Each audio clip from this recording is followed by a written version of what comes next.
Well, up next is the bitter truth.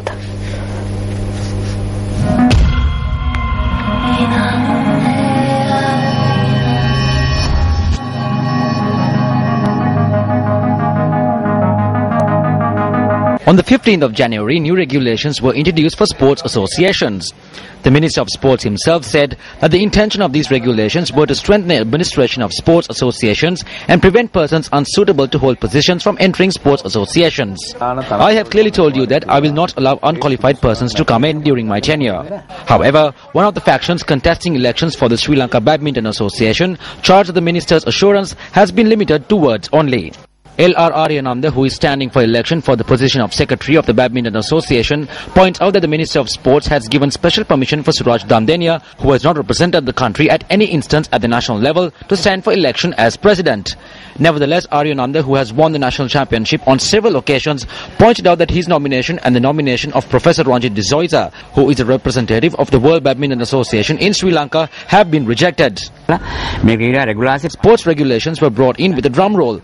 But it is the sports director herself who has violated these regulations. When the sports director violates regulations, those in the Badminton Association violate regulations tenfold. Through this, we are made to think that this is a scheme by the Ministry of Sports and the Badminton Association to appoint officials they want. It is clear that they are all rogues. Meanwhile,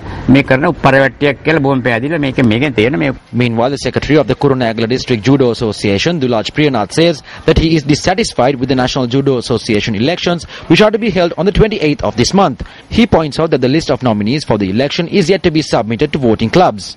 He also charges that a person who has been found guilty by court is contesting the election in violation of the sports regulations. The Vice President of the Table Tennis Association, W.A. Buddhasiddhi, says that his faction will not be contesting elections as they too are dissatisfied. He charged that an individual who holds positions at several voting clubs is interfering in the election with political blessings. He said that since a minister is contesting for the position of President of the Table Tennis Association, sports authorities are reluctant to act justly. Trixie Nanayakara, who contested for the position of President of the Netball Association at elections held on the 27th of January, charges that the vote was rigged. The election was operated by the Director General of Sports. We had informed her prior to the election that non-voting clubs were also present here and asked her to take appropriate action, but she did not make any statement to us. Is there no fairness or justice in sports association elections because of a scheme that has been initiated to bring certain favorable individuals into power? When will sports authorities take steps to enforce sports regulations equally for all?